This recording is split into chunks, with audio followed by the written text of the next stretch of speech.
de peu inférieur à Dieu, et tu l'as couronné de gloire et de magnificence. Tu lui as donné la domination sur les œuvres de tes mains, tu as tout mis sous ses pieds. Les brebis comme les bœufs et les animaux des champs, les oiseaux du ciel, les poissons de la mer, tous ceux qui parcourent le sentier des mers.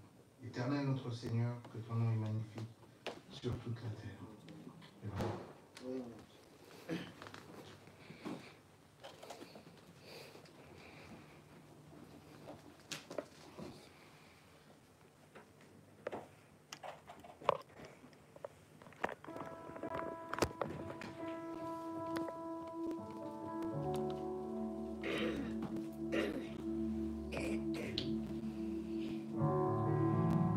Nous allons partir avec ce cantique numéro 2, à la croix au pied du maître.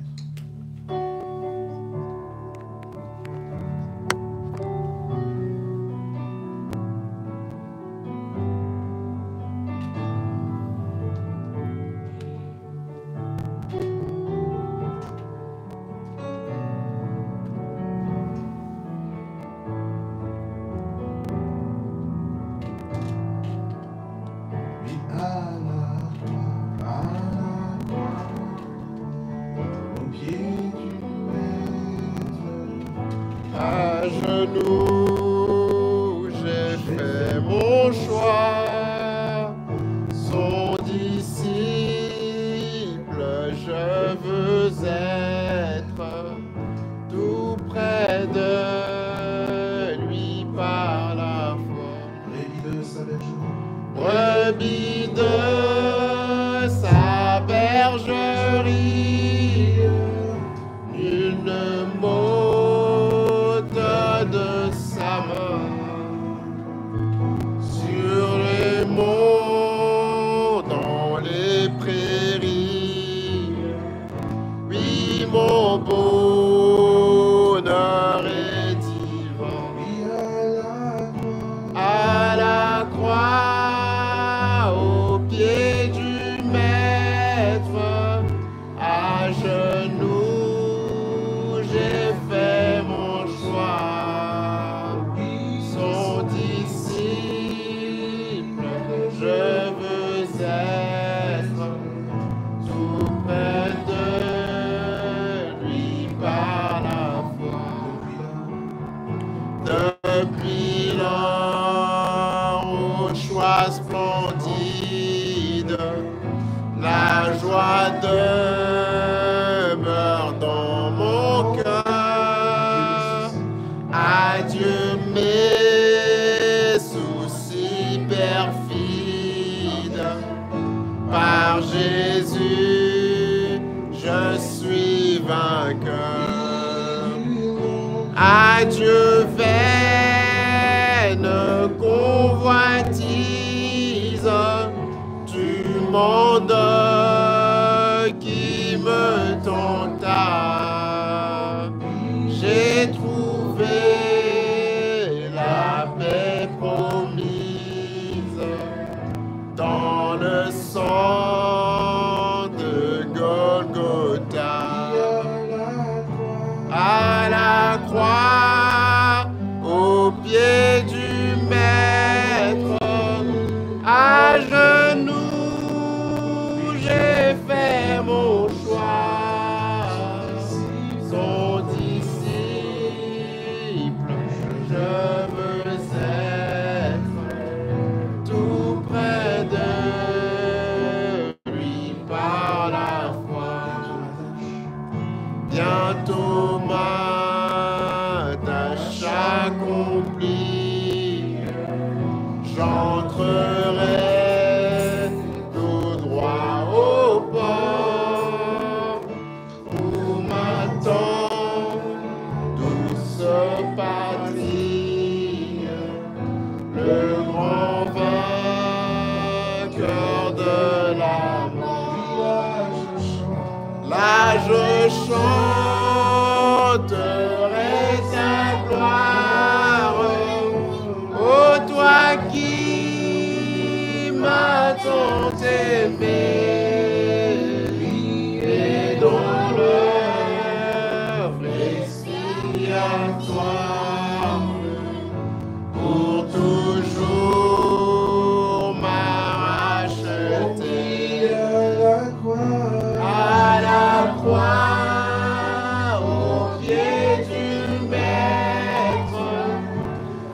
genoux, j'ai fait mon choix. Son disciple, je veux être tout près de lui par la foi. Rassemblez-moi de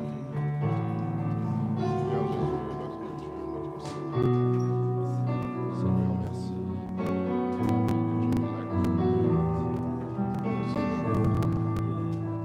Malgré, Seigneur Dieu bien-aimé, nos faiblesses, mon Père, notre pertinence, tu nous as permis de nous retrouver ce soir pour écouter ta parole, pour nous vivifier, Seigneur. Nous, Seigneur Dieu, avant de nous mettre aussi sur notre demande, nous qui sommes venus avec des fardeaux, avec, Seigneur Dieu bien-aimé, toutes sortes de charges psychologiques, toutes sortes, Seigneur Dieu, d'inquiétudes, d'angoisse. Oh Dieu, tu as dit dans ta parole que nous puissions venir vers toi, parce que nous serons chargés et fatigués, Seigneur Dieu bien-aimé. Ainsi nous voici, Seigneur, nous te demandons de nous décharger de nos fardeaux, Seigneur, afin que, Père, notre vie ne soit pas, Seigneur Dieu bien-aimé, un théâtre de lamentation, mais que nous puissions user de notre énergie, de notre temps pour te louer et t'adorer, Seigneur. Ainsi nous sommes venus, Père, puisses, Seigneur Dieu, éloigner toute distraction, afin que nos âmes puissent être élevées sur ta parole. Enfin, nous puissions en tirer les bénédictions que tu as prévues pour nous, Seigneur Dieu. Nous venons, Père, te demander de nous pardonner nos erreurs, nos transgressions, nos péchés. Oh Seigneur, puisses nous aider à nous améliorer, à combattre, à vaincre l'ennemi, Père. Nous remettons ce soir entre tes mains. Conduis-nous en toutes choses, Seigneur Dieu. Ouvre l'entendement de Père nos éternel, Dieu des armées, afin que encore nous une fois, écoutions, mon Père, que nous Saint-Nom de comprenions, grâce, Père, Père, le que tu message merci, Père, de révélation. abondamment, Père béni, pour les bienfaits Nous que remettons tu pour sais vos faire, Père. pasteur, Nous voici réunis encore en cette soirée, Père béni, pour venir auprès afin de qu'il toi, puisse apporter te recommander encore nos cœurs, du Père vent béni. et que le Voilà, corps puisse Père être béni, béni que dans tu ta es puissant dans présence. ce mois qui commence, nous venons Car encore nous le nous demandons consacrer à toi, au nom du Père. Seigneur Nous Jésus-Christ. remettre encore à toi pour le restant de ce mois, Père. Alors nous sommes pleins de gratitude, Père, car tu nous as encore donné cette opportunité de nous tenir dans ta maison pour venir encore t'offrir nos actions de grâce, Père. Alors que, Père bien-aimé, nous serons réunis d'un commun accord. Seigneur, mets le feu, Père. Descends encore nous parler ce soir, afin de nous révéler, Père bien-aimé, les mystères, Père bien-aimé, afin de combler nos cœurs ô Père bien-aimé, de nous nettoyer, Dieu Tout-Puissant, afin que tout soit pour ta gloire, Père bien-aimé. T'abandonnons toutes choses entre tes mains, que la gloire et l'honneur te soient rendus dans toutes choses. Presse le pas de ceux qui doivent arriver, afin que nous puissions louer ensemble. Dans le nom du Seigneur Jésus, nous te prions ainsi, Père. Amen. Amen.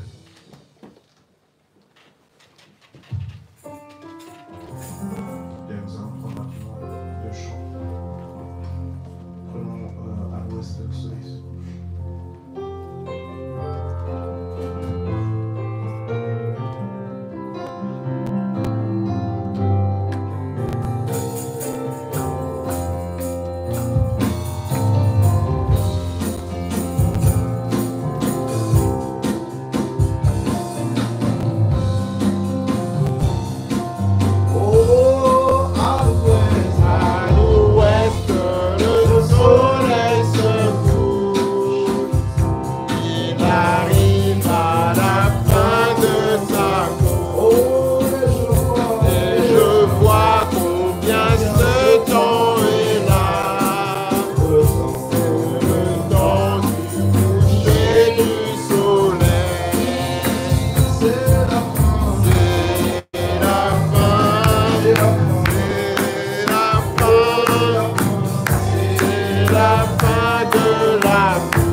Dans les tentations,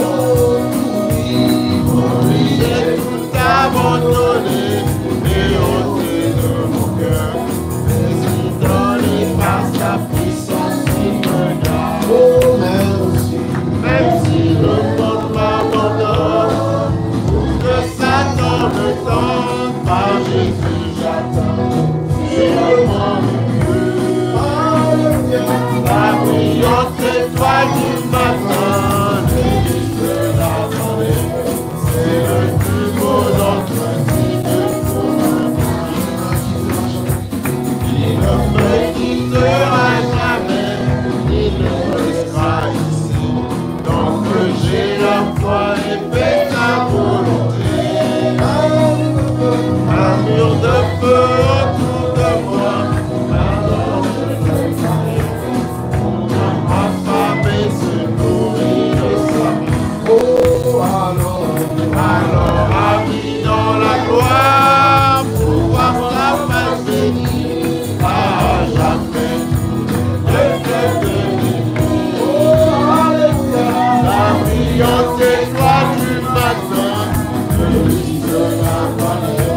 c'est le plus beau d'entretien pour moi.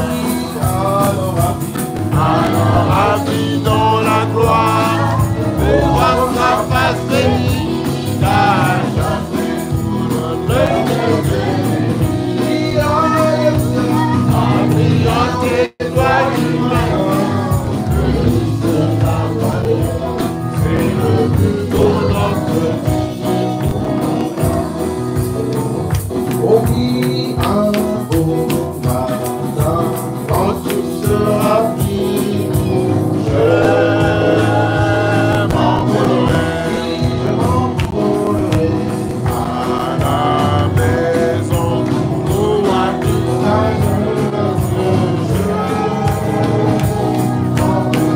oh je m'envolerai,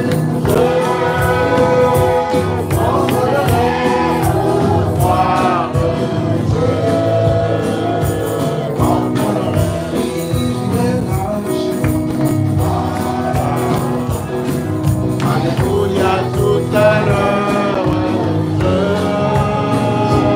m'envolerai. juste encore un peu de temps. Oh oui, Juste encore un peu de temps et alors dans ce pays, où la joie demeure, je m'envolerai. je m'envolerai, Je m'envolerai pour voir, je m'envolerai oui, j'irai là chez moi. à la fin. Alléluia, tout à l'heure, je m'envolerai. Dans l'ombre de ma vie sera partie, je m'envolerai.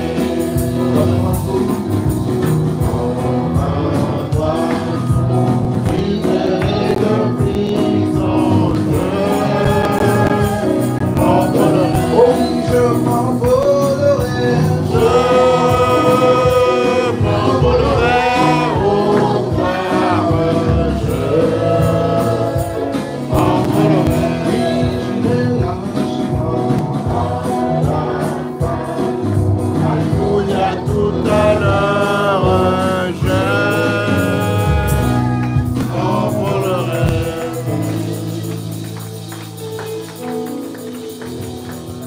Amen. Que Dieu vous bénisse. Ce soir, je vais demander à Frère Omer et nous apporter la parole pendant qu'on va chanter et puis on va être déjà avancé. Que Dieu te bénisse. Allons-y.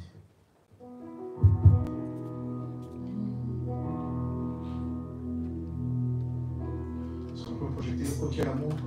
Il est si beau qu'on peut surmonter.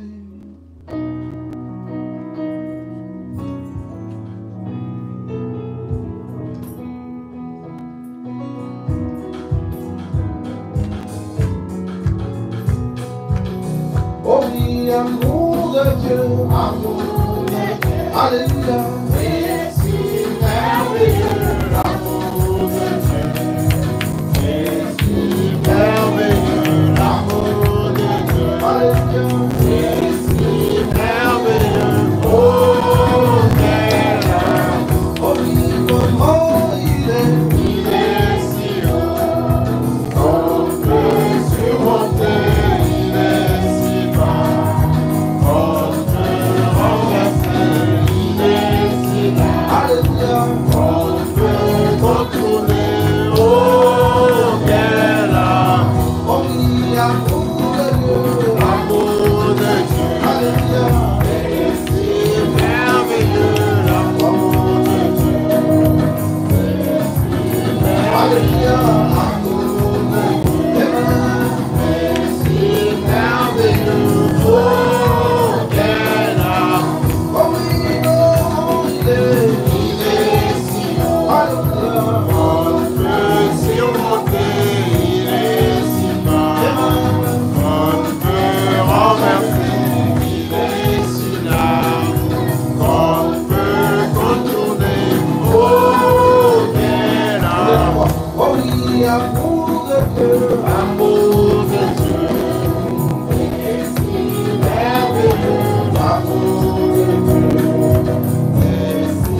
Que Dieu vous bénisse. Amen.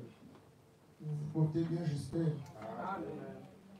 Je bénis les pasteurs pour cette grâce et l'opportunité qu'il m'a accordé encore d'être au milieu de vous. Amen. Amen. Nous allons lire quelque chose.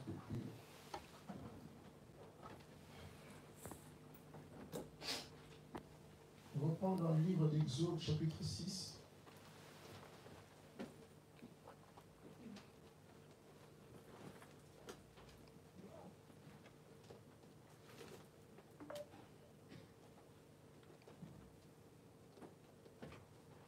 Disons, c'est pourquoi, Exode chapitre 6 au verset 6, pardon.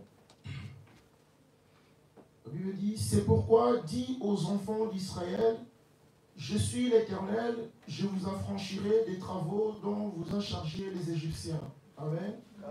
Je vous délivrerai de leur servitude. Je vous sauverai à bras étendus et par de grands jugements. Amen. Je vous prendrai pour mon peuple, je serai votre Dieu, et vous saurez que c'est moi l'Éternel, votre Dieu, qui vous a affranchi des travaux dont vous a chargé les Égyptiens. Amen. Je vous ferai entrer dans le pays que je jurai de donner à Abraham, à Isaac et à Jacob. Je vous les donnerai en possession, moi l'Éternel. Amen. Maintenant encore dans le livre des 1 roi.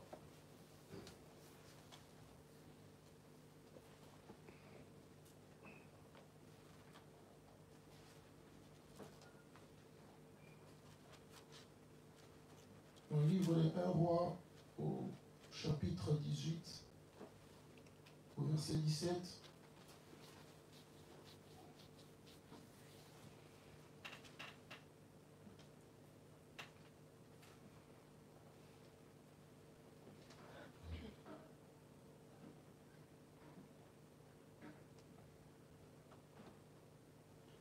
Un roi 18. Voilà, on dit. À peine Akab aperçut-il Élie, qui lui dit, est-ce toi qui jettes le trouble en Israël? Élie répondit, je ne trouble point Israël. Amen. C'est toi au contraire et la maison de ton père, puisque vous avez abandonné les commandements de l'Éternel et que tu es allé après les Baals. Fais maintenant rassembler tout Israël auprès de moi à la montagne du Carmel, et aussi les 450 prophètes des Baals et les 400 prophètes d'Astarté qui mangent à la table de Jézabel. Akab envoya des messages vers tous les enfants d'Israël, il rassemblant les prophètes à la montagne du Carmel. Alors Élie s'approcha de tous les peuples et dit, jusqu'à quand clocherez-vous de deux côtés? Si l'Éternel est Dieu, allez après lui. Amen. Si c'est Baal, allez après lui.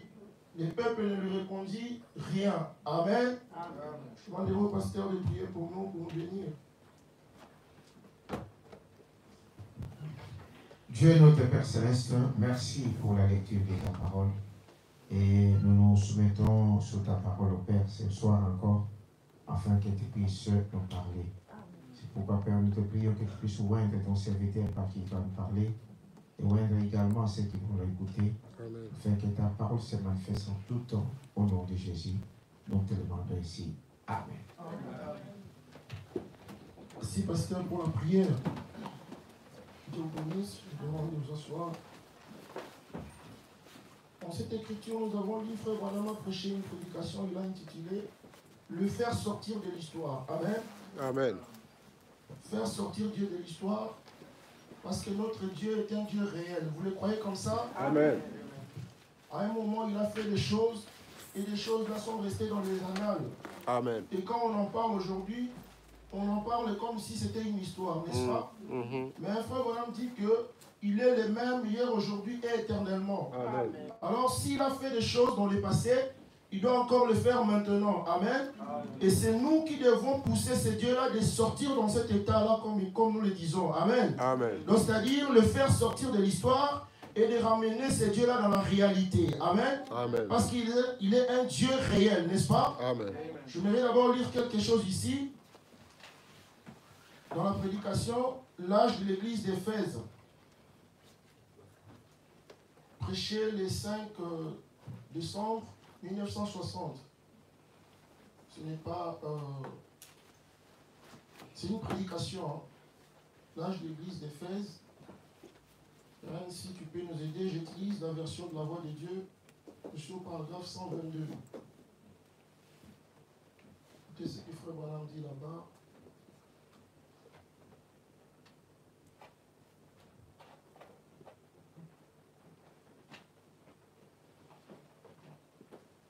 L'âge d'église d'Éphèse.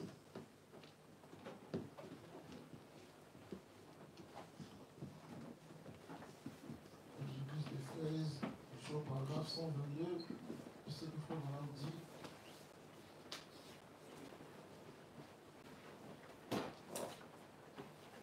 Amen, amen, amen. Frère Branham dit, si vous devez faire quelque chose que vous ne pouvez pas faire au nom de Jésus, ne le touchez pas. Amen. Quelqu'un dit, prends un petit verre. Si tu ne peux pas prendre ce verre-là au nom de Jésus, ne le prends pas. Amen. Si quelqu'un dit, fais ceci, si tu ne pourras pas faire ce que monsieur ou la dame te demande de faire au nom de Jésus, ne le faites pas. Amen. Il dit, alors ne touchez pas à ça. Quelqu'un dit, joue un peu aux cartes. Vous ne pouvez pas faire ça au nom de Jésus. Amen. Alors ne touchez pas à ça. Amen. Une petite plaisanterie obscène à votre partie de bridge, c'est-à-dire dans votre bouche, ne le faites pas au nom de Jésus. Amen. Vous ne pouvez pas faire ça au nom de Jésus. Alors ne touchez pas à ça. C'est-à-dire tout ce que nous ne pouvons pas faire au nom de Jésus, nous ne devons pas toucher à ça. Amen. Parce que nous sommes appelés à faire quelque chose. Et nous verrons ces quelque chose-là tout à l'heure. Amen. Il dit, vous ne pouvez pas faire ça au nom de Jésus. Alors ne touchez pas à ça. Voyez-vous, vous ne pouvez pas porter des shorts au nom de Jésus, n'est-ce pas? Alors ne touchez pas aux shorts.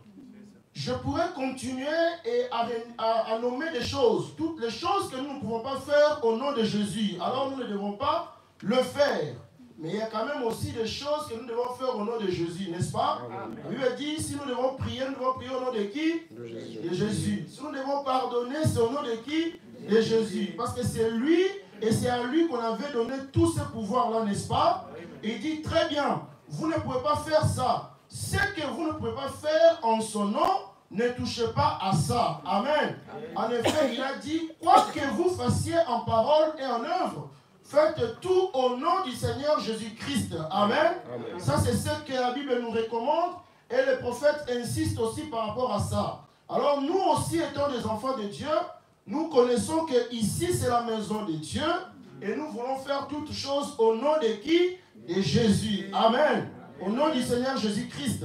Et quand nous venons comme ça, Dieu est dans l'obligation de faire quoi? De nous bénir. Amen. Amen. Et je vais lire encore quelque chose, parce que nous devons comprendre le pourquoi nous sommes ici, n'est-ce pas? Nous ne venons pas ici pour regarder quelqu'un. Nous ne venons pas ici pour regarder comment le pasteur va dire telle ou telle chose, n'est-ce pas? Nous venons pour écouter Dieu. Amen. Et quand nous venons dans un but autre que cela, c'est pour cela que vous voyez que nous avions des problèmes. Et quand il se passe quelque chose, on est vite à nommer des choses. Amen. Parce que nous venons dans un autre but. Je suis dans la prédication, je sais que mon Rédempteur est vivant. Amen.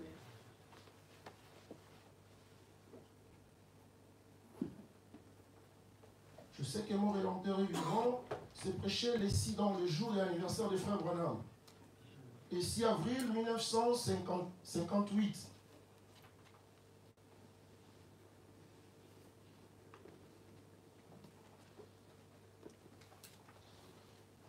Je sais que mon Rédempteur est vivant. Amen. Je suis au paragraphe 23. Qu'est-ce que Frère Branham dit? Il dit, si vous avez conduit votre automobile pour vous rendre ici ce soir, cette automobile-là n'a pas été fabriquée juste pour voir s'il était possible de la fabriquer. Amen. Il dit, les matériaux n'ont pas été gaspillés par l'homme. On les a utilisés dans un but. Amen. Et pour servir à un but.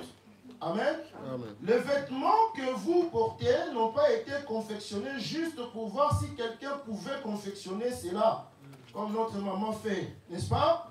Quelque chose. On les a confectionnés dans un but. Et nous savons, les vêtements que nous portons, c'est dans un but, c'est pour nous couvrir, n'est-ce pas? Amen. Il dit, les aliments que vous consommez n'ont pas été cultivés juste pour les voir pousser. Ils ont été cultivés pour servir à un but. Amen. Et Dieu n'a pas créé un arbre tout simplement pour qu'il y ait un arbre. Il a créé l'arbre dans un but. Amen. Et Dieu ne nous a pas créé aussi, vous et moi, juste pour voir s'il pouvait les faire. Amen. Il nous a créés dans un but. Amen. Et Frère Branham dit que le but dans lequel Dieu nous a créés, c'est pour l'adorer. Amen. Amen. Et si nous n'adorons pas Dieu, nous manquons le but. Et c'est ça que Frère Branham considère comme étant le vrai péché. Le vrai péché, c'est de manquer le but. Amen. Oubliez ce que Dieu t'a amené à faire ici, et tu commences à faire autre chose, tu es en train de pécher contre Dieu. Amen. Et il continue, dit donc, nous avons été placés ici dans un but. Vous n'avez pas été placés ici simplement pour qu'il y ait un être humain de plus. Non. Vous avez été placés ici parce que Dieu vous a créé dans un certain but. Vous n'avez pas été placés ici simplement pour consommer les aliments que Dieu a faits. Je ne viens pas ici seulement pour écouter seulement et puis partir. C'est bien d'écouter. Amen. Je lisais, je suivais un documentaire, on parlait de divertissement. Et j'étais curieux d'entendre que l'église aussi était comptée parmi les endroits de divertissement. Vous voyez? Donc parce que quand nous venons ici dans un autre but, donc à ce moment, l'église devient aussi un endroit de divertissement pour toi. Vous voyez, vous allez voir quelqu'un qui est déprimé, quand il rentre ici, il se met à danser. Vous pensez qu'il danse en esprit, mais il veut juste un peu se comment? C'est ça. C'est Se défouler en fait par rapport à des problèmes qu'il a. Or, nous venons ici dans un but. Amen. Et l'église, dans cette logique-là, ne doit pas être un endroit de divertissement pour nous. Amen. Ça doit être un endroit précis où nous venons pour recevoir la nourriture pour nous amener au ciel. Amen. Il dit, vous n'avez pas été placés ici simplement pour vivre dans la maison. L'homme a construite ou pour porter des vêtements que quelqu'un a confectionnés. Vous avez été placés ici dans un but précis. Amen. Et c'est quoi ce but précis là, Frère Branham? Il dit, peu importe combien petit vous êtes, combien grand vous êtes, combien important vous êtes, combien insignifiant vous êtes, vous avez été placés ici pour accomplir un but. Amen. Amen. Nous avons été placés ici pourquoi? Pour accomplir un but. J'aimerais que vous puissiez parler avec moi pour que ça me donne aussi le courage de continuer. Amen. Je ne sais pas si je suis en train de crier sur vous. Amen. La Bible dit, tout comme mon doigt ici, là, mon doigt ici est là dans un but. Amen. L'ongle qui est ici dans mon doigt, qui se trouve sur mon doigt, sert à un but. Mon œil et toutes les autres parties de mon corps sont là pour servir à un but. Notre corps n'a pas été placé ici pour voir à quoi il ressemblerait. Mais il a été placé ici pour accomplir son but. C'est le plan divin de Dieu ainsi. Amen. Si donc nous avons été placés ici dans un but, alors rien ne peut nous détruire. Amen. Tant que Dieu n'a pas accompli son dessein en nous, rien ne peut nous nuire. Tant que ce but, le but dans lequel Dieu nous a placés ici n'a pas été manifesté, quels que soient les ennuis que nous avons ou nous aurons, quels que soient les chagrins ou les peines qui nous accablera, toutes ces choses ont leur raison d'être. Elles sont là pour une raison. Amen. Et Frère Branham commence à donner des exemples de grands vaillants dans la Bible. Il dit, vous voyez telle personne ici, Dieu l'avait suscité pour un but. Amen. Et quand vous venez dans la maison de Dieu, vous devez savoir le but dans lequel Dieu vous a envoyé ici. Amen. Peut-être toi, ton but ici, c'est juste de taper les mains. Et quand tu tapes les mains, ça fait la gloire à notre Dieu. Amen. Le pasteur, son but est là de nous enseigner la parole qui nous permettra d'atteindre Dieu. Amen. Nous aussi, nous sommes là seulement pour écouter. Ne dites pas que je suis fatigué d'écouter. Moi aussi, je vais faire autre chose. Non. Quand tu commences à penser comme ça, tu manques le but. Et manquer le but, c'est faire quoi? C'est pécher contre Dieu. Amen. Donc, insignifiant où nous pouvons être, nous avons une raison d'être dans la maison de Dieu et dans la présence de Dieu. Et frère, madame, continue dans le paragraphe 31, il dit, le dessein de Dieu ne peut jamais connaître l'échec. Amen. Il dit, rien ne peut y faire échec. Oh, comme nous devrions être heureux aujourd'hui de nous reposer sur cette glorieuse révélation de la parole de Dieu vivant. Rien de ce qui existe maintenant ou de ce qui pourrait soutenir aucune maladie, aucun chagrin, aucune mort, aucun péril. Rien ne peut nous séparer du dessein du Dieu vivant. Ce que Dieu a conçu dans sa présence, dans sa pensée, ce que Dieu a résolu dans son cœur d'accomplir. Aucun démon, aucune puissance, et rien ne pourra jamais disjoindre ce grand plan immortel, le plan éternel de Dieu. Tout doit s'accomplir comme Dieu l'a dit. Amen. Alors nous voyons que dans le jour où le monde entier allait être détruit par les déluges, Dieu avait fait quelque chose. Amen. Et là-bas nous avons vu que non, il y avait un bateau qui a été construit. Amen. Pour sauver les enfants de Dieu. Et frère madame continue, il parle des enfants hébreux. Il dit que non, les enfants hébreux avaient quelque chose en eux. Et ils considéraient ce que Dieu avait mis en eux. Amen. À tel point que quand le roi les a poussés à s'agenouiller, à adorer les dieux idoles, ils ont refusé sachant qu'ils avaient un but à accomplir. Amen. Et la loi disait que si vous refusez de vous agenouiller devant la statue du roi, on vous jette dans quoi? Dans la fournaise ardente. Amen. Frère madame dit que non, même dans la fournaise ardente, le feu n'a pas pu détruire le but éternel de Dieu. Amen. Il dit même dans l'eau, le déluge n'a pas pu le faire. Même dans le désert n'a pas pu le faire avec Moïse. Parce que Dieu avait un but pour tout et chacun de nous. Amen. Et si nous connaissons que Dieu a un but pour nous, nous devons maintenant chercher à ramener ces dieux-là réels. Afin que le but dans lequel il nous a placés ici, des choses deviennent réelles dans nos vies. Amen. Et c'est comme ça que nous allons parler tout autour de cette histoire-là. Amen. Et frère Madame dit que, il dit, nous avons essayé tout ce qui nous semblait humainement possible pour faire que cela dure un peu plus longtemps. Ici, je suis dans la prédication, le faire sortir de l'histoire. Amen. Il dit que non, les gens sont tellement dans une situation compliquée. Tout se complique. Il n'y a rien qui marche. Et quand les gens se trouvent dans cette situation, au lieu de chercher Dieu, chacun se met dans son coin, il commence à réfléchir ou à pointer du doigt à qui? À l'autre. Papa va dire, la situation dans laquelle nous traversons, c'est à cause de maman. Parce que maman n'a pas voulu m'écouter. Maman va dire aussi, non, ce n'est pas moi, c'est papa. Parce que papa veut toujours imposer son idée. Les enfants vont dire, ben nous aussi, en tout cas, on va faire comme le bon nous semble. Et frère, madame dit que non, c'est le désordre qui rentre dans le foyer.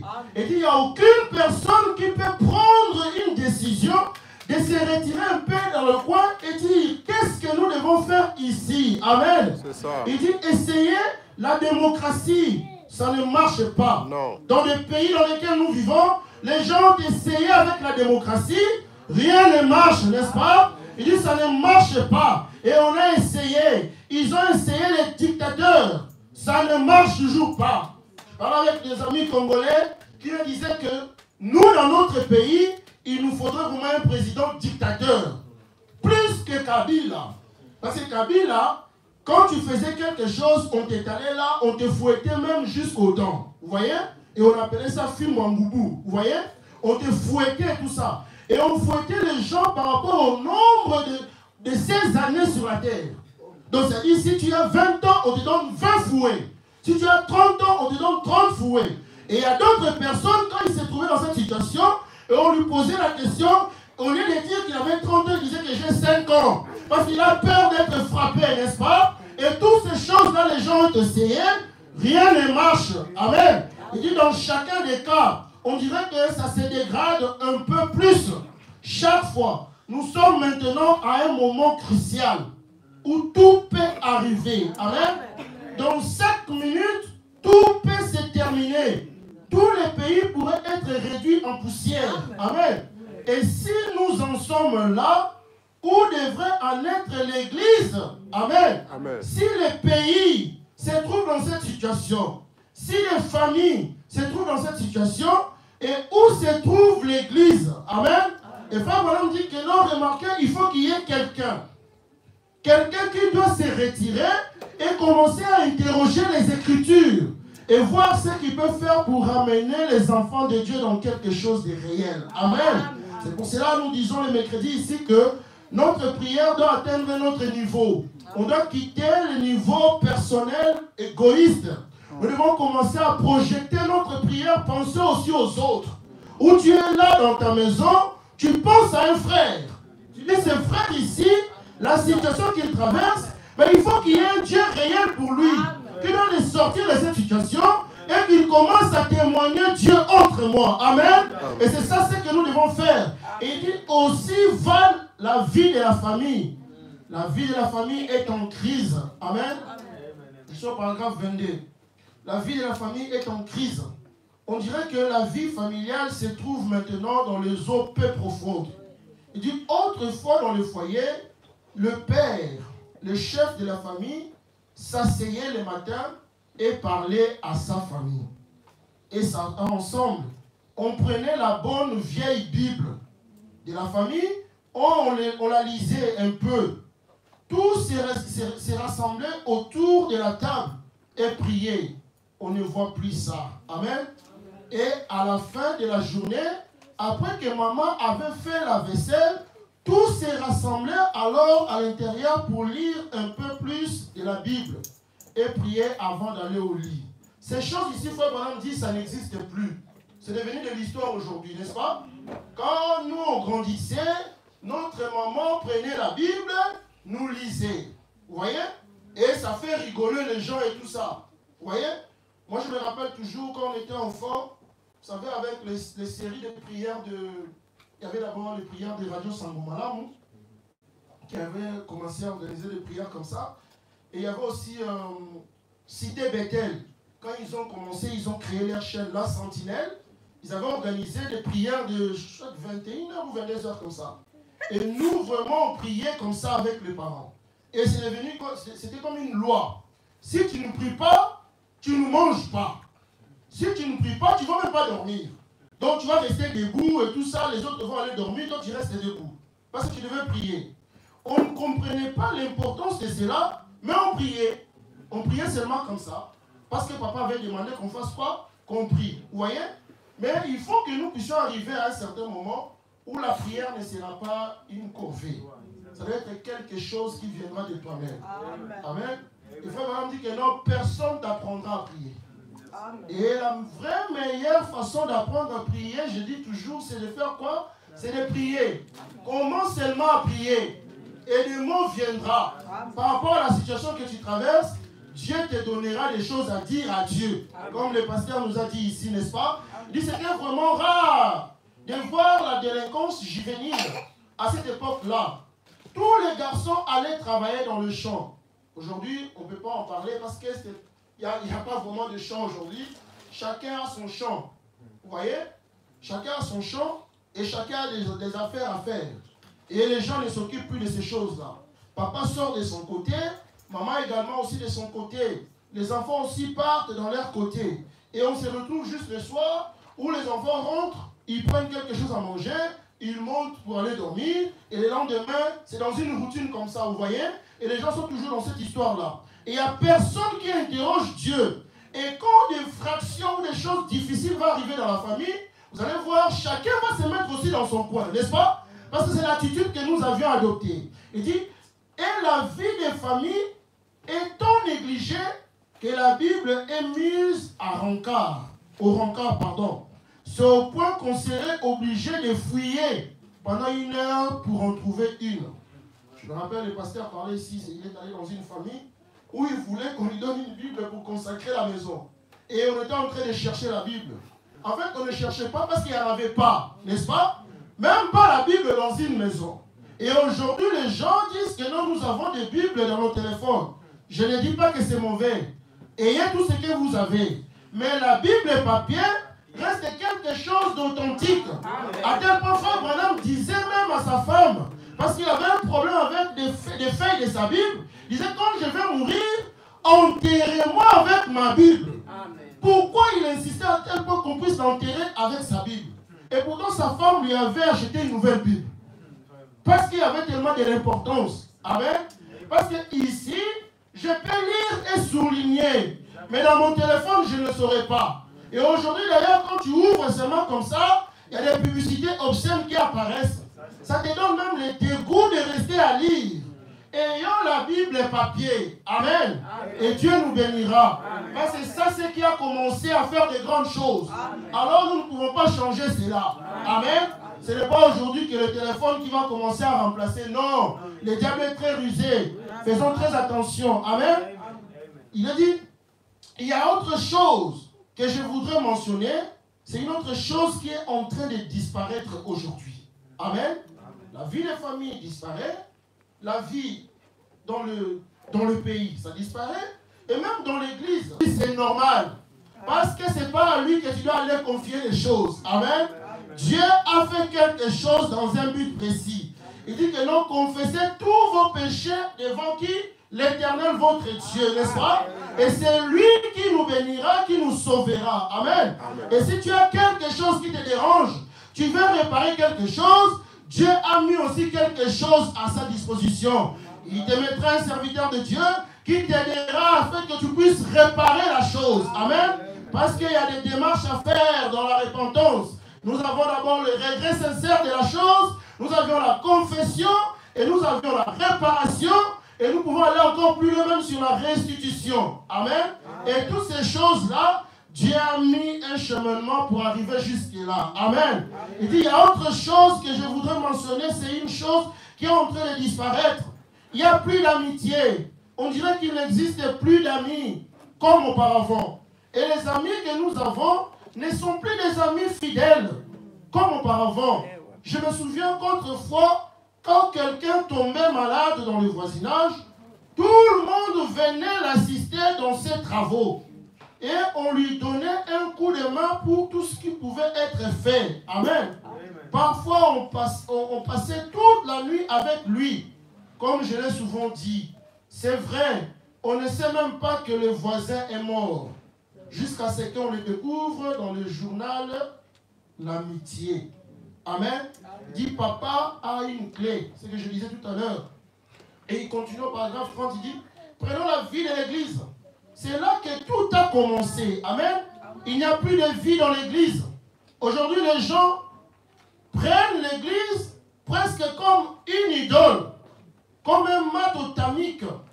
On s'assoit à l'église pendant 5 minutes et on dit, j'ai pratiqué ma religion.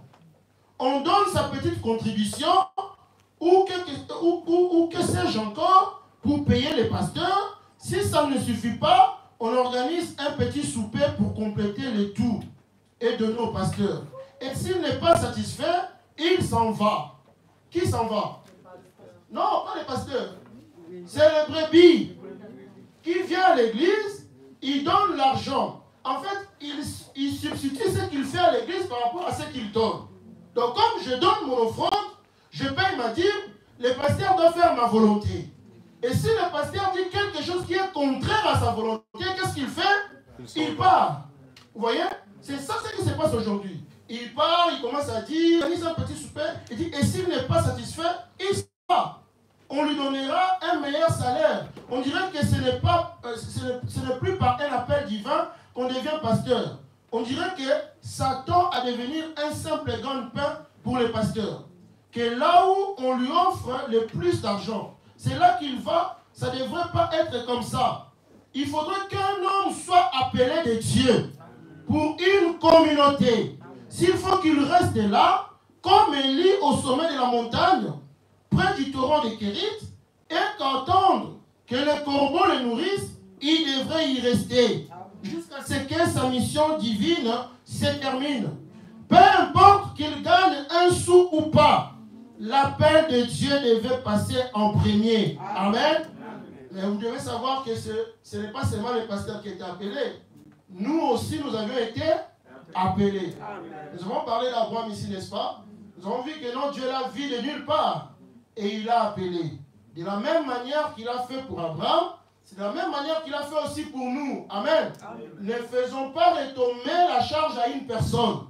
Amen. Ou la faute à quelqu'un. Donc c'est lui qui a été appelé. Mais comme il était appelé, il doit nous couper les cheveux, il doit nous laver, il doit nous faire toutes ces choses-là. Non.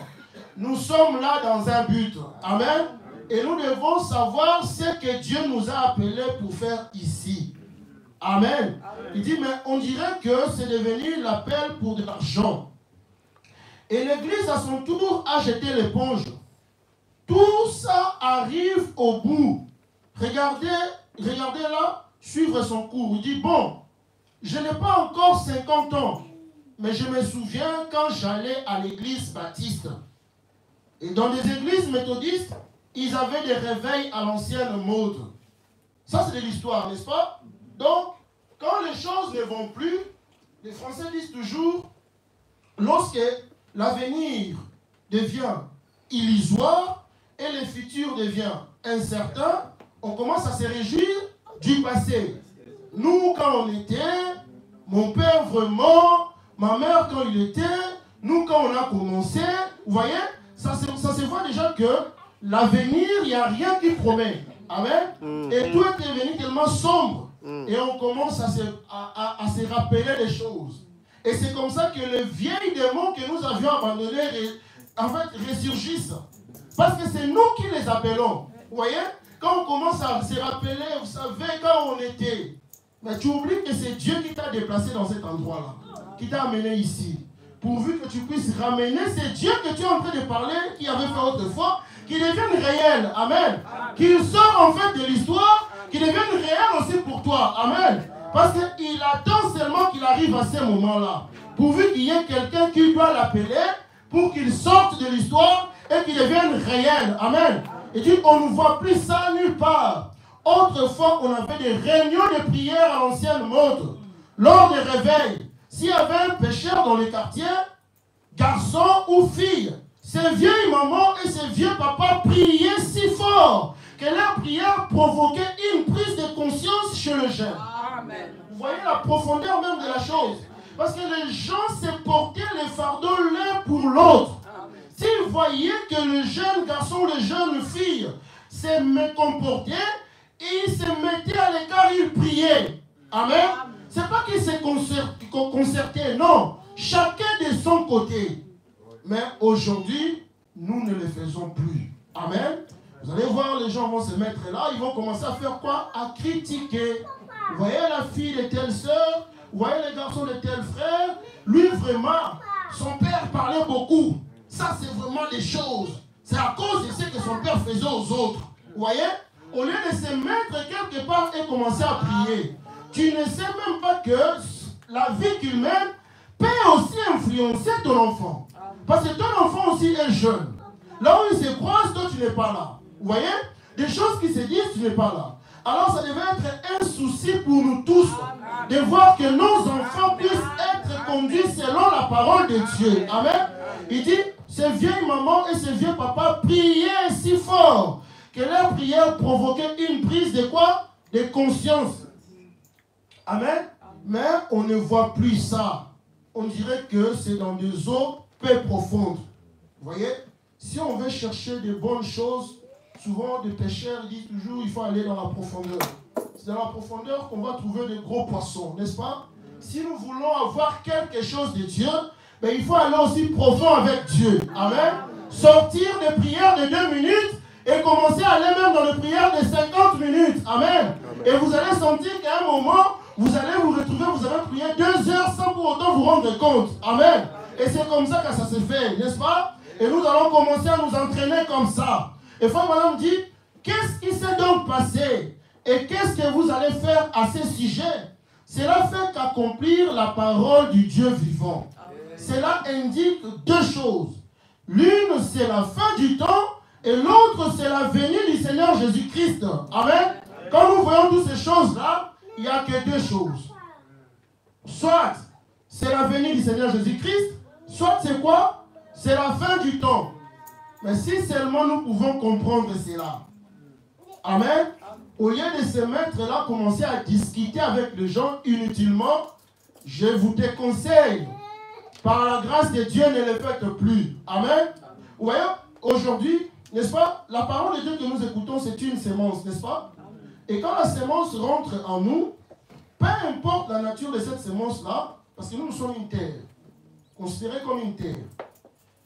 Et quand la sémence tombe sur une terre, ça doit faire quoi? Ça doit produire, n'est-ce pas? Peu importe le temps où ça prendra, ça produira quelque chose. Et vous allez remarquer, il y a un certain moment, de frères ou de sœurs commencent à prendre des allures un peu contraires à la parole.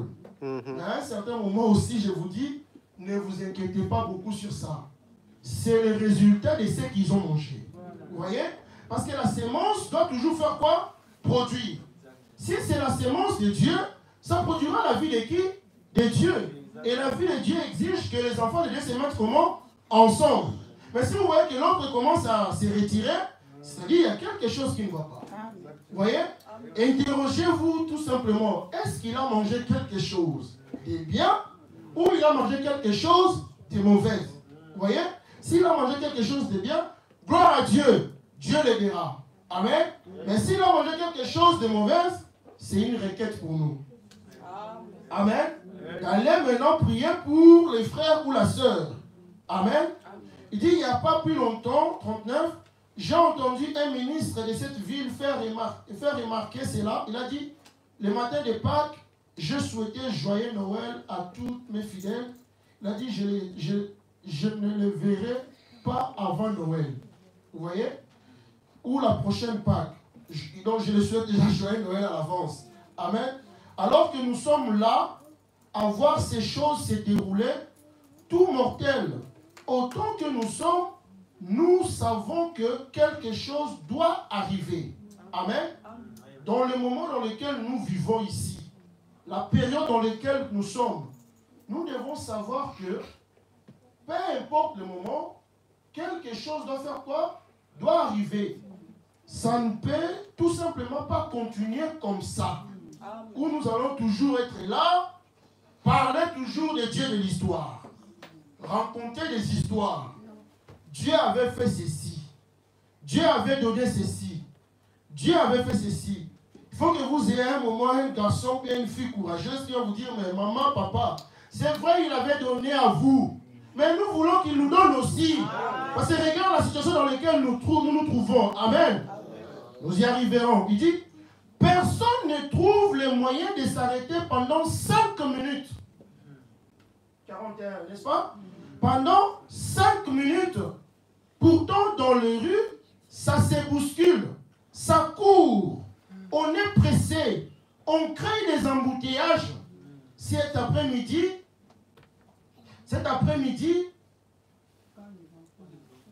quand les enfants marchaient sur la route, je revenais, c'était plutôt à midi, je revenais de New Albany, et voilà une dame qui est arrivée là, à la hauteur de ses enfants. Je montre des enfants, environ dans une zone limitée à 30 km à l'heure et à environ 100 ou 150 km à l'heure. Frère Madame revenait de New Albany, comme notre ici c'est 30, non? 50 ou 30. Donc c'est-à-dire, on vient comme ça, on voit une dame qui est en train de rouler sur une grosse voiture, une grosse bolide, à 100 à l'heure ici. Et si vous lui demandez, c'est parce qu'il était pressé. Elle s'empressait pour aller quelque part. Il dit, zone limitée à 30 km à l'heure, environ 100 ou 110 km à l'heure.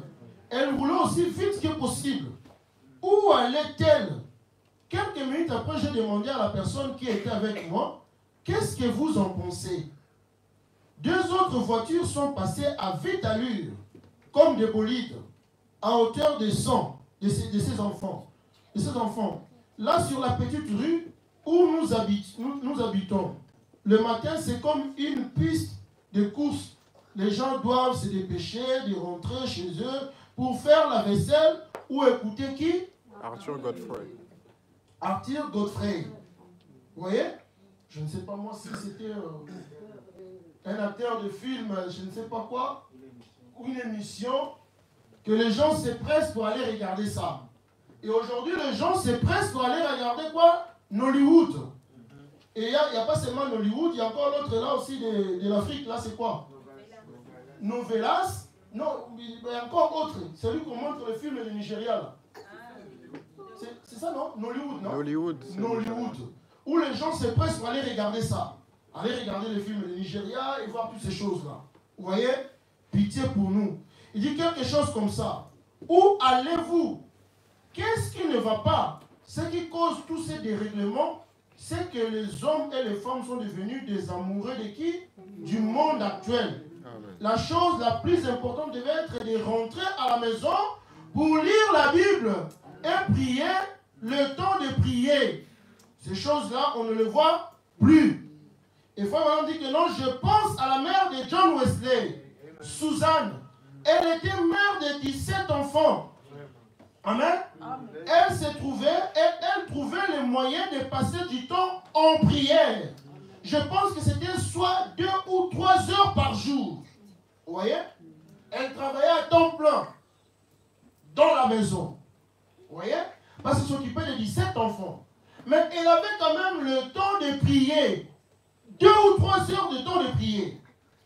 Et il faut vraiment dire que non, cette vie-là de prière-là, c'est ces enfants qui vont l'adopter plus tard. Et John Wesley, quand il rentrait prier, on dit que non, il pouvait rester comme ça, il faisait des campagnes en plein air, où il y avait la neige. Il pouvait rester sous la neige, prier, et les gens devaient venir les soulever. Vous voyez la vie que les mamans peuvent nous donner? Continuons. Il dit, et quand nous voyons sombre le fondement de notre pays, le fondement de notre foyer, le fondement de notre église, alors mes frères, que pouvons-nous faire?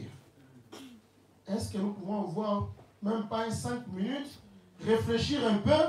Alors je vais dire ceci. Oh, si j'avais une voix qui pouvait résonner dans le monde entier, il nous reste encore un fondement solide. C'est la sainte parole bénie de Dieu. Amen. La Bible. En effet, tous les cieux et la terre passeront. Amen. Mais la parole de Dieu ne passera jamais. Amen. Et c'est sur cette pierre, a dit Dieu, je bâtirai mon église. Et les portes du séjour des morts ne prévaudront point contre elle. C'est ça ce que Dieu attend que nous puissions faire. Et que nous puissions décider comme ça. Et dit, je pense à une époque où une nation était captivée. Écoutez bien. Il dit, c'était Israël. Ils étaient en Égypte. Et ils étaient traités durement, avec rigueur, dans leur service aux Égyptiens. Il semblait que tout le monde s'était refroidi. Amen. À cause des choses qui se passaient où? En Égypte. Et les gens pensaient que Dieu les avait fait quoi? Abandonner. Oublier. Ils avaient tous les prétextes d'abandonner Dieu, n'est-ce pas? De toute façon, il nous a laissés ici. Il avait dit que non, il nous délivrerait 400 ans. Mais les 400 ans est déjà passé. On commence déjà à rentrer dans un autre siècle. Mais quand est-ce qu'il va faire ce qu'il avait dit à Abraham? Nous attendons toujours qu'il avait dit à Abraham, il fera ceci, mais nous sommes ici en train de croupir ici. Où est ce Dieu-là pour qu'il fasse des choses là deviennent réelles aujourd'hui? Amen.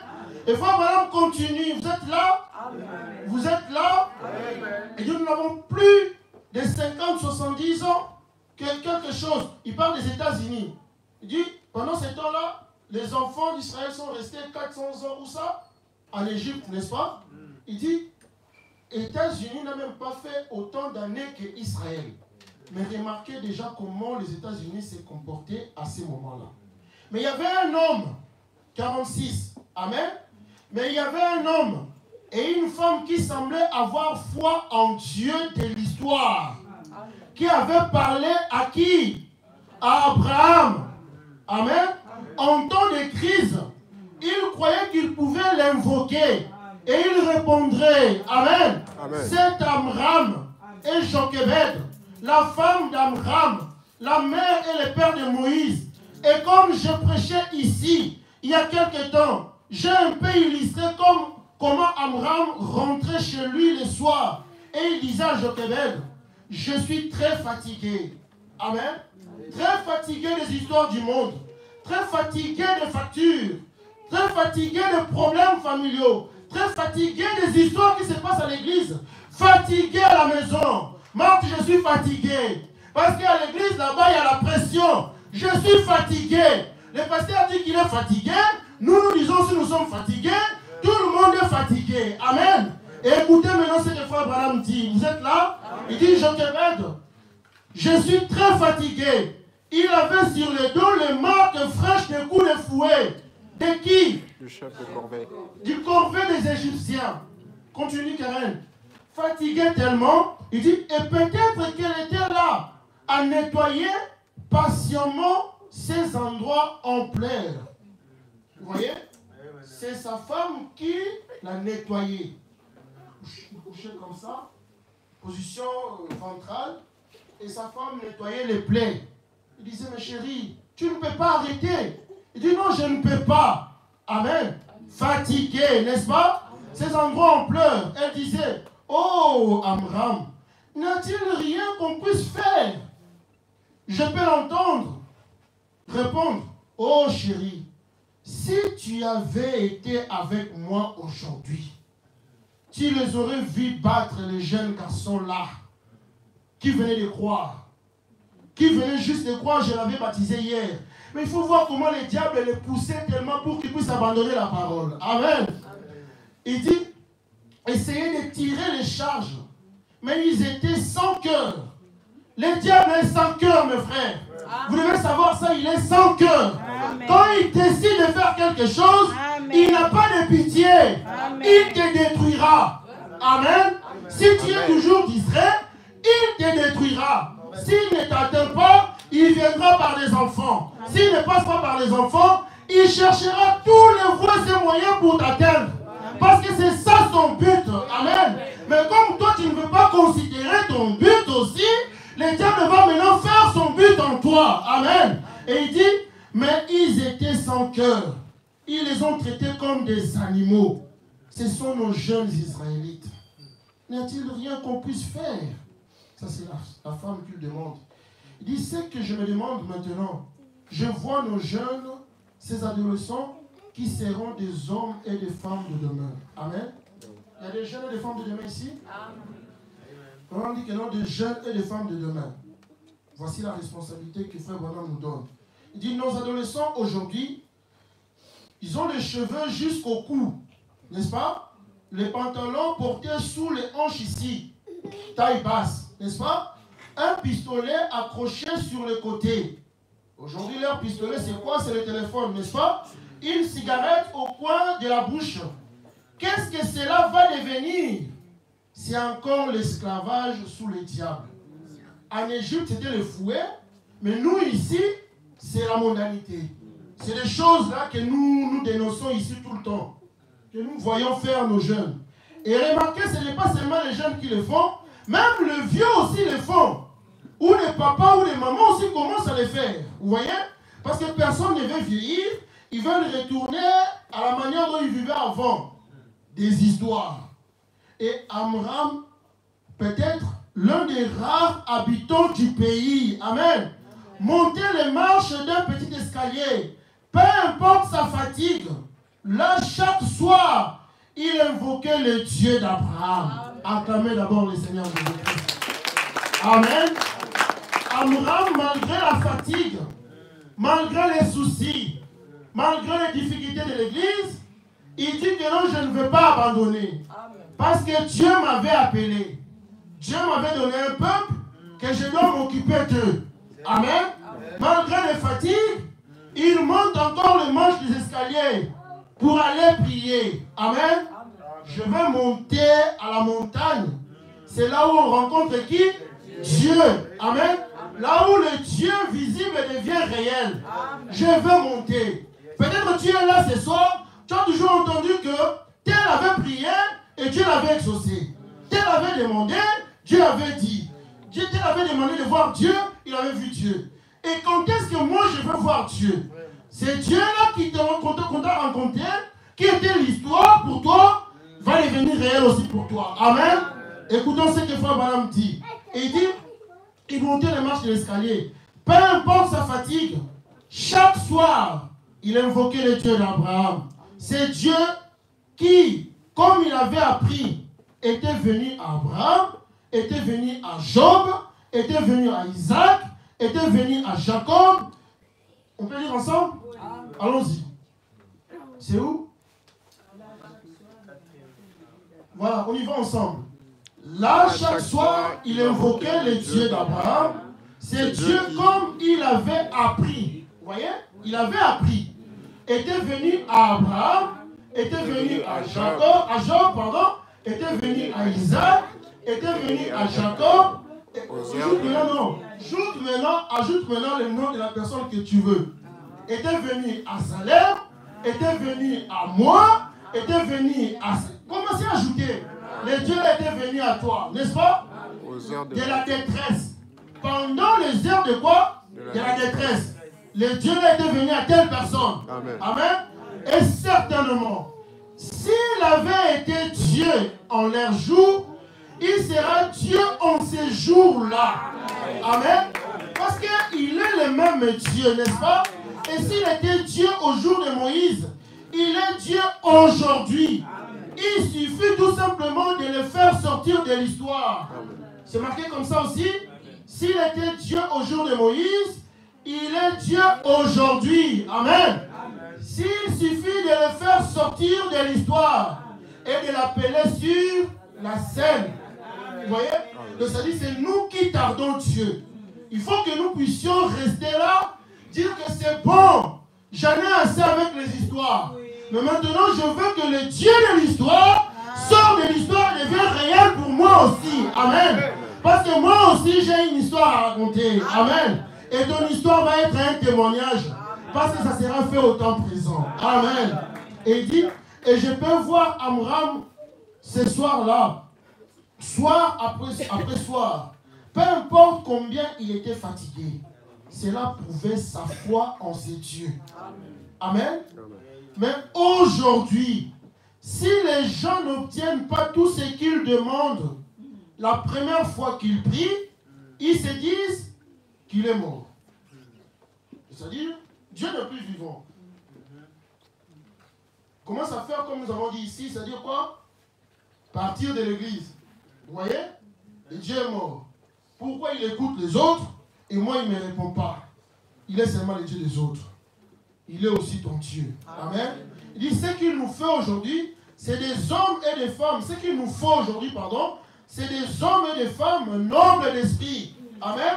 Des hommes et des femmes qui sont déterminés à tenir ferme jusqu'à ce qu'ils voient un Dieu qui vit vraiment passer à l'action. Des gens qui ne renonceront pas. Ils ont bien décidé en s'attenir à cela. Vous voyez? Jeunes et vieux. Aujourd'hui, Dieu a besoin de gens comme ça. On veut construire l'église, moi je me tiens là. Je ne recule pas. Si on va construire, moi aussi je veux que ma brique soit là. Amen. S'il faut mettre ton nom dans cette brique-là, mets-le. Aujourd'hui, on va faire un exercice. Si on finit ici, on va faire un exercice. Amen. Et nous verrons ce que ce Dieu-là va faire. S'il est vraiment le Dieu réel, le Dieu de tous les saints qu'on nous a dit ici, le Dieu de William Marion Branham, il doit être aussi le même Dieu pour nous. Amen. Donc, il doit sortir aussi de l'histoire et devenir réel dans notre vie. Il doit devenir réel dans notre église. Il doit devenir réel dans nos maisons. Amen. Parce que c'est nous qui les tardons. Il dit, ils sont bien décidés de s'en tenir à cela. S'ils sont malades et que le médecin leur a dit qu'ils ne peuvent pas se rétablir, il y a cependant quelque chose.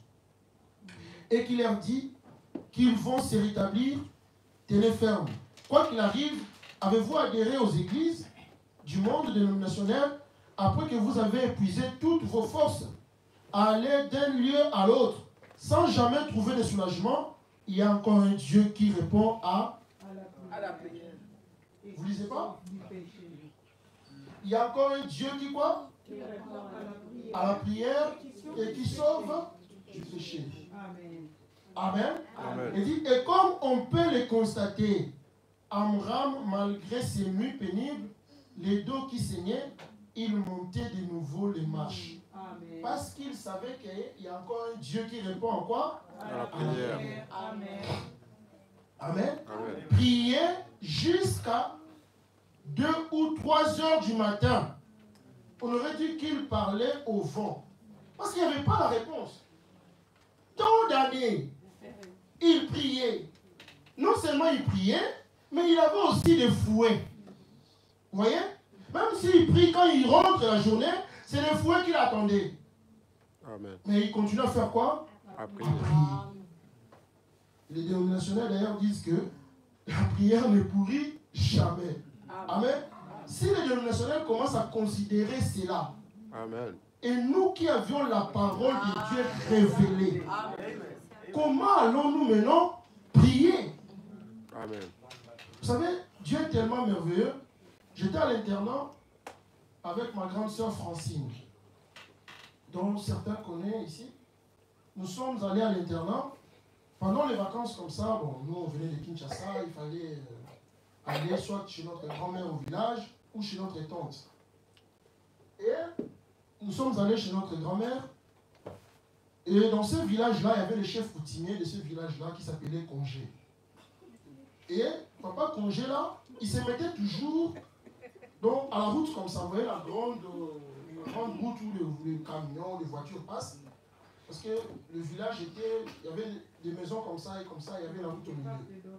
Voilà. Maintenant, le chef coutumier se mettait toujours juste à l'entrée du village. Donc, chaque personne qui rentrait, lui, il le voyait. Maintenant, il avait l'habitude de regarder les gens de la tête aux pieds. Donc, il te regarde vraiment comme ça, jusqu'à ce que tu vas disparaître. Et puis, il tourne. Il attend encore quelqu'un d'autre. Il regardait toujours comme ça. Maintenant, moi, un petit quinois et tout ça, je ne comprenais pas ça. Je dis, pourquoi ce vieux monsieur ici regarde les gens comme ça? Un jour, j'irai lui dire qu'il arrête de regarder les gens comme ça. Et les gens me disaient, non, Jancy n'ose pas et tout ça. Je dis, je vais le dire un jour.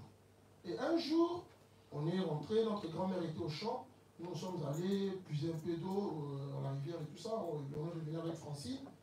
Comme le soir, chaque famille était tout autour du feu, vous voyez? Tout autour du feu, on attendait qu'on puisse faire quelque chose à manger. Maintenant, je suis allé voir le chef coutumier. Je lui ai dit, il ne m'a pas congé. Quand on est autant à la voiture et tout ça.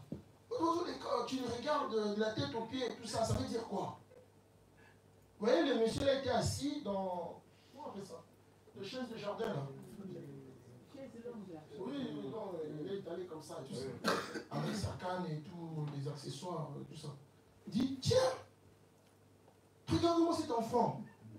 Moi, je regarde dans mon village, des choses qui se passent dans mon village. Toi, tu prends le courage de venir me dire que je dois arrêter de regarder comme ça. Qu'est-ce que moi, je vais avoir en toi? Attends, tu vas voir. On était juste avec Francine. Pasteur, j'ai juste tourné le dos comme ça. Je suis rentré et tout ça. Je me suis assis. Dans quelques secondes, des fourmis. Demande à Francine. Des fourmis nous ont envahi. Toute la maison et la parcelle. Des fourmis. Ils sont venus de nulle part. Des fourmis comme ça. Et en l'instant même, Francine avait des filaires. Tu vois? Des grosses boutons comme ça dans le corps. Heureusement, elle a un bon corps, ça n'a pas laissé des taches. Des boutons comme ça. Mais on était là. Maintenant, des fourmis, là, quand ça vient comme ça peut vous rentrer dans les oreilles. Oh, les fourmis voyageurs, après, ils vont faire une ligne comme ça, ils commencent à retourner. Tout le village était alerté, ils sont venus, ils ont commencé à mettre des feux, des poussières, des foufous, pour essayer un peu de l'air canalisé. Moi, je regardais comme ça, je ne comprenais rien du tout. Et maintenant, ma grand-mère, maintenant, quand elle est rentrée, on l'a convoqué. Elle dit, tu vas dire à ton petit-fils là qu'il n'ose plus faire ça. Sinon, il va sentir. Et non, grand-mère est rentrée et dit, mais qu'est-ce que tu as fait? Non, je suis allé le dire, qu'il arrête de regarder les gens comme ça. Il dit, tu sais ce qui devait t'arriver? Tout ce qu'il a fait là, il a envoyé ça à toi. Mais cela n'a pas pu t'atteindre, c'est allé chez Francis. Comment ça? Mais c'est moi qui ai allé lui dire, pourquoi il n'a pas envoyé à moi? Parce que quand on était là, quand on a vu ce film-là, on était tellement paniqués, n'est-ce pas? Moi, je suis rentré à la maison, je me dis, oh, mais quelle ambition mawa.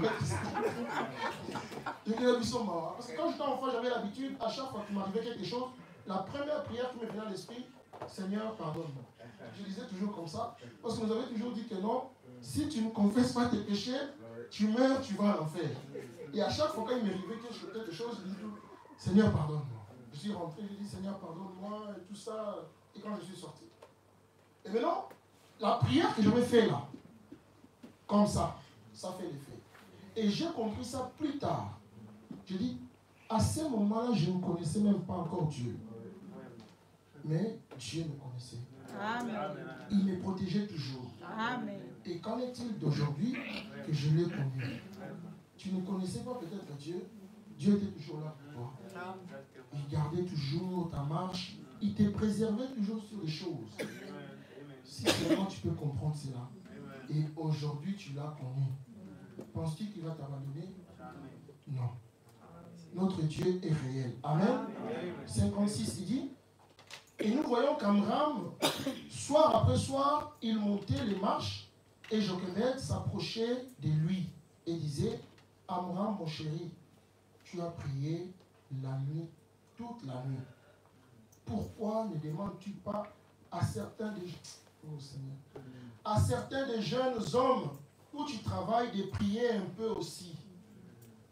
Vous voyez, quand la prière devient un fardeau, tu n'aimeras pas que quelqu'un d'autre puisse prier mieux que toi.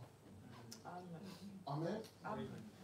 Tu vas même considérer comme si tout ce qui est autour de toi ne représente rien. Tu auras toujours le désir de prier. Amen. Amen. De prier. Amen. Et il dit, ça c'est la femme d'Amram qui demande à Amram. Si tu prends tellement le fardeau de l'église, si comme si c'était qu'il n'y avait que toi, pourquoi tu ne demandes pas aux autres aussi de faire un peu de choses?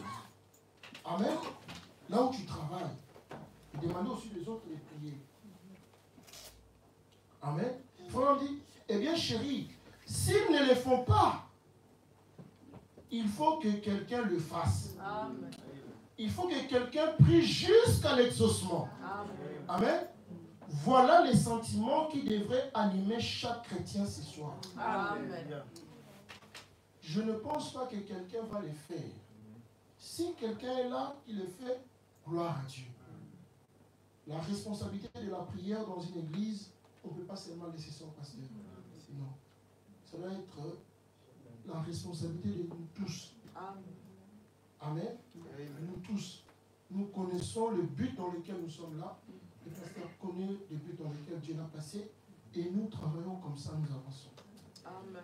Et c'est comme ça que nous pouvons espérer à remporter de grandes victoires. Amen. Dit, voilà ce qu'Amram savait. Que Moïse avait prophétisé. Et non pas Moïse, excusez-moi. Abraham avait reçu une promesse de la part de ce Dieu de l'histoire. Amen. Qui avait répondu qui n'avait répondu à aucune prière depuis 400 ans. Vous imaginez, ils ont prié pendant 400 ans, il n'y avait pas de réponse. 400 ans. Dieu, tu avais dit. Dieu, ce n'est pas qu'ils ne savaient pas prier. Ils avaient la promesse. Et ils rappelaient à Dieu la promesse. Seigneur, c'est toi qui l'avais dit. Tu avais promis. Et tu nous donneras cette terre. Nous avons vu même dans le passé, il y a certaines personnes qui ont goûté à cette terre-là. Seigneur, mais regarde aujourd'hui. Qu'est-ce que nous deviendrons demain? Amen. Et on dirait que notre Dieu reste bien silencieux depuis longtemps. Mais l'heure est venue où il va rentrer en quoi? Amen. Amen. Notre Dieu est un Dieu surnaturel. Amen. Il faut vraiment dire les choses spirituelles se discernent de manière spirituelle. Amen. Vous voyez? Notre Dieu, il est venu un temps où il doit rentrer en scène. Allez dire déjà, vous les jeunes, si vous avez des amis, dites-leur que il est temps maintenant que notre Dieu, le Dieu d'Akapao, va rentrer maintenant en scène. Vous dites, mais comment il va le faire? Ce n'est pas ton problème. Ne dis pas que non, il va le faire en toi. Non. Toi, prends déjà une position. Parce que Dieu va le faire. Amen. Amen. Continue un peu. Il dit, un soir, ça faisait peut-être plusieurs années qu'Amram priait. Ses cheveux commençaient alors à grisonner. N'est-ce pas? Et toujours pas de délivrance. Mais la situation empirait continuellement. Un soir, il est passé vraiment aux choses sérieuses. Voilà comment nous devons y prendre. Passer vraiment aux choses sérieuses. Vous voyez? Il a dit, oh Dieu, ce que tu avais promis, nous l'avions entendu, c'est bien, avec impatience. Et nous voyons que tous les signes sont là. Et que le temps est proche. Il est temps que tu fasses quelque chose à ce sujet. Amen. Qu'est-ce que tu veux que Dieu fasse pour toi? Qu'est-ce que tu veux que Dieu fasse pour ton église? Qu'est-ce que tu veux que Dieu fasse pour ta maison? Et surtout si tu te rappelles que Dieu t'avait dit quelque chose. Mais rappelle-lui, Seigneur, tu avais dit. Il est temps maintenant que Dieu fasse quelque chose. Amen. Vous voyez? Quelque chose à ce sujet. Alors il était vraiment plongé dans la prière. Et qu'il priait de tout son cœur. Il avait regardé. Et voici que quelqu'un s'est tenu là dans un coin. Amen. Je reprends encore. Il a regardé et voici que quelqu'un s'est tenu là dans un coin. Vous voyez que la consolation commence déjà à monter, n'est-ce pas?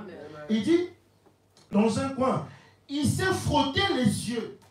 Il dit, je rêve ou quoi? Vous savez, si vous avez des lunettes comme les pasteurs, vous enlevez d'abord, vous mettez comme ça. Je dis toujours, vous portez les lunettes pour voir. Mais comment à chaque fois, le pasteur, s'il veut voir clair, il enlève les lunettes. Vous voyez? Parce que là, des choses, là, ça ne dépend pas des lunettes, n'est-ce pas? Ça demande autre chose. Amen. Il a frotté les yeux comme ça. Amen. Il a dit, il s'est frotté les yeux et a regardé de nouveau. Là, c'était un ange de l'Éternel. Amen. Son épée nue dans la main. Il a dit, la délivrance arrive. Amen. Amen. Amen. Tu engendreras un fils. Et c'est lui qui le délivrera. Voyez-vous? Dieu répond toujours. Amen. Dieu répond toujours à la prière, n'est-ce pas? Dieu répond toujours à la prière, n'est-ce pas? Amen. Amen. À condition que nous tenions ferme. Nous devons rentrer à des choses sérieuses. Et nous devons tenir ferme. Parce que Dieu répond toujours à la prière. Il dit, Moïse, après avoir conduit fidèlement les enfants d'Israël dans le désert, il est arrivé à la mer Rouge. D'un côté, les montagnes, de l'autre, le désert. Par là, l'armée de Pharaon. Et devant eux, la mer Rouge. Ils étaient pris au piège dans une petite bande de terre. On dirait que même la nature s'était écriée. C'est-à-dire même la nature avait peur d'eux. Donc, il y avait pitié d'eux, pardon. Il dit, mais vous allez mourir. C'est fini ici pour vous. Regarde des choses que tu rentres. Vous voyez, il y a des discours, des fois, on dit, au mieux, tu te crées des problèmes toi-même. Regarde là où tu es rentré. Là derrière, c'est l'armée de Pharaon. À côté, c'est la mer Rouge. Et toutes ces choses-là. Le désert de l'autre côté. Amen. Mais comment tu vas faire? Écoutez le Dieu Tout-Puissant. Dit, l'armée de Pharaon est devant eux. Et ils étaient pris au piège. Dans une petite bande de terre. On dirait que même la nature s'était écriée. Que va-t-il se passer? C'est fini pour eux. L'armée de Pharaon, par dizaines de milliers, allait les écraser, n'est-ce pas? Mais qu'est-ce que le peuple a fait? Il s'est mis à murmurer et à se plaindre. C'est ça la nature humaine. Nous voulons toujours nous plaindre. Oh, ça aurait été mieux si nous étions restés à l'endroit où nous étions. Toujours dans l'histoire. Mais il y en avait un parmi ces gens-là dont la foi ardente de Dieu brillait dans le cœur, qui croyait que le Dieu de l'histoire pouvait rentrer en scène dans n'importe quelle situation difficile. Amen. Moïse s'est tenu là, les mains levées vers Dieu. Il a prié jusqu'à ce que le Dieu de l'histoire rentre en scène pour être le Dieu d'aujourd'hui. Amen.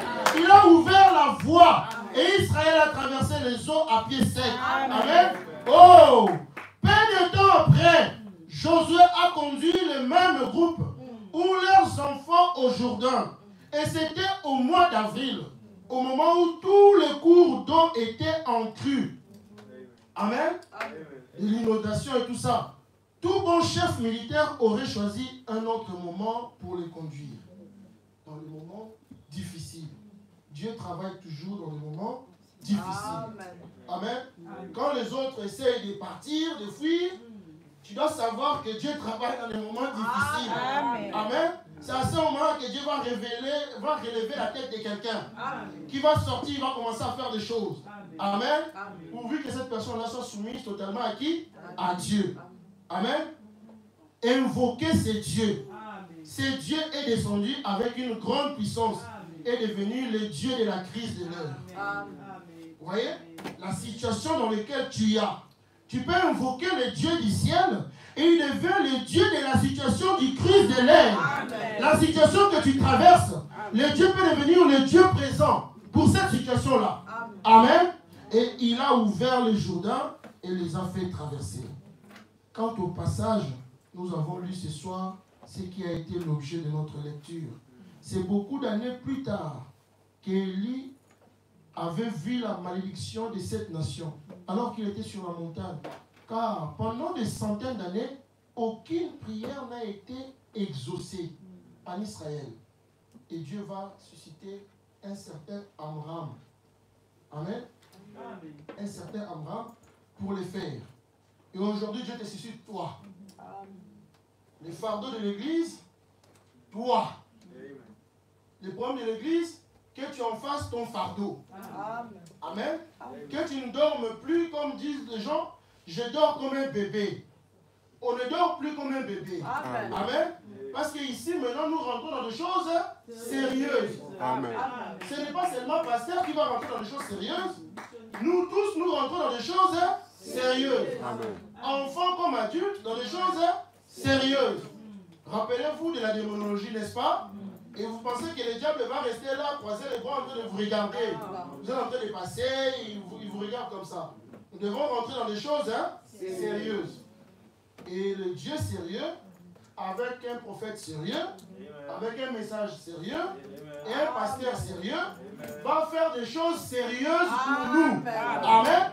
Parce que nous sommes sérieux. Et dit 73, c'est Dieu qui habitait dans un corps appelé Jésus, le Fils de Dieu.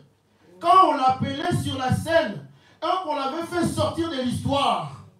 Amen. Et qu'on l'avait fait sortir de l'histoire. Le Dieu qui avait ressuscité les morts dans l'Ancien Testament, qui avait ramené à la vie un petit enfant mort par un prophète. Ce Dieu ne peut pas mourir.